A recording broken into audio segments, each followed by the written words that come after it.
พี่น้องอันว่าพื้นเฮ็ดปวกไก่น้อยนี่เนาะอันตัวยังน้อยอันกับเอื้อยพากันได้เฮ็ดปวกไก่น้อยนี่แหละอยู่น้ำพูนก็เลยแล่นไปบอกยายเนาะยาย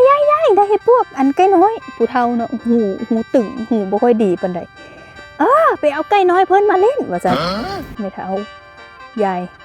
จับไม่แซ่มาฟาดบ่ฟังหน้าฟังหลังหูตึงพากันได้เฮ็ดปวกไก่น้อยนี่แหละแล่นมาบอกเราดีใจเราตีซ้ำพี่น้องเอ้ยเราคิดว่าเอาไก่น้อยเขามาลิ้นเราฟังบ่ฮักถูกไหมได้เฮ็ดปวกไก่น้อยแต่ว่าเราเข้าใจว่าไก่น้อย ตอนยังน้อยได้เฮ็ดอันนี้แหละตอนยังน้อยขึ้นสวดแต่ตอนยังน้อยว่ายายตีคิดว่าเอาไก่น้อยเขามาลิ้นที่แท้มันได้เฮ็ดปวกไก่น้อยนั่นแล้วพี่น้องเอ้ย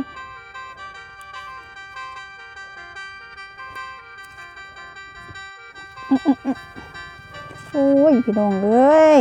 บันเมี่ยงเสียงของเฮ็ดปวกไก่น้อยอ่อนซ้อนค่อยๆแน่พี่น้องดูนี่น้อยสมชื่อเด้เฮ็ดปวกไก่น้อยเนาะบ่มันไก่ใหญ่นะไก่น้อย